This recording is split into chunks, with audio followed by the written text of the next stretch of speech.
ఈ రోజు నుంచి నెక్స్ట్ 7 డేస్ కార్ని ఎలా టేక్ కేర్ చేయాలో మీకు రెగ్యులర్గా ఒక వీడియో అన్నది అప్లోడ్ చేస్తాను.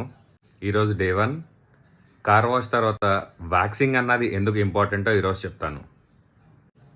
ఆఫ్టర్ కార్ వాష్ మీరు వ్యాక్సింగ్ చేయించుకుంటే అది మీ కార్ని యూవీ రేస్ నుంచి ప్రొటెక్ట్ చేస్తుంది అండ్ మైనర్ స్క్రాచెస్ నుంచి కూడా ప్రొటెక్ట్ చేసే అవకాశం ఉంటుంది. రెగ్యులర్ బేసిస్లో ఎవ్రీ వాటర్ వాష్ తర్వాత వ్యాక్సింగ్ చేయించుకోవడం వల్ల మీ కార్ పెయింట్ క్వాలిటీ అన్నది డ్యామేజ్ అవ్వకుండా ఉంటుంది అండ్ వ్యాక్సింగ్ చేయించుకోవడం వల్ల గ్లాస్ అన్నది చాలా ఎక్కువగా ఎన్హాన్స్ అవుతుంది. మైనర్ స్క్రాచెస్ నుంచి ప్రొటెక్షన్ కనిపిస్తుంది అండ్ స్వర్ల్స్ అన్నవి బయటికి కనిపించవు అన్నమాట. వ్యాక్సింగ్ అన్నది చాలా మంచి ప్రోడక్ట్, బట్ వ్యాక్సింగ్ లైఫ్ వచ్చేసి మోస్ట్లీ నెక్స్ట్ వాష్ వరకు మాత్రమే ఉంటుంది. రెగ్యులర్గా 500 నుంచి 700 పెట్టి కార్ వాష్ చేయించుకునే టైంలో ఇంకొక 300 to 400 ఎక్స్ట్రా ఛార్జ్ చేస్తారు వ్యాక్సింగ్ చేయడానికి.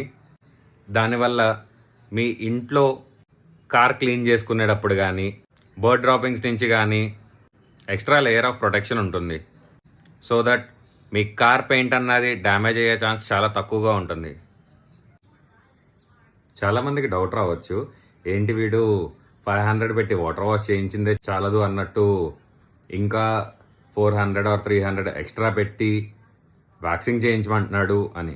బట్ మీరు వ్యాక్సింగ్ చేయించుకుంటే మీకు ఆల్మోస్ట్ ఒక 1000 రూపీస్ వరకు సేవ్ అవుతారు. ఎందుకంటే మీ వెహికల్ మీద డస్ట్ అన్నది ఎక్కువగా అక్యూములేట్ అవ్వదు. సో దట్ మీరు రెగ్యులర్గా వాటర్ వాషింగ్ చేయించాల్సిన నెసిటీ కూడా రాదు. అందుకని చెప్పే కార్ మీద అట్లీస్ట్ ఏదో ఒక ప్రొటెక్షన్ అన్నది మ్యాండేటరీగా మా డీటెయిలర్స్ అన్నది సజెస్ట్ చేస్తాము. రెగ్యులర్ బేసిస్లో మీరు మా దగ్గరికే వచ్చి చేయించుకోవాలన్న నెసెసిటీ కూడా లేదు.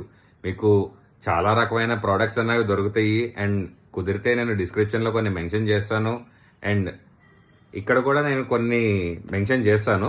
సో దట్ అవి మీరు ఎట్ హోమ్ అయినా కూడా యూజ్ చేసుకోవచ్చు, నో ప్రాబ్లం. ఒకప్పుడు కార్ అన్నది లగ్జరీ, ఇప్పుడు కార్ అన్నది నెసెసిటీ.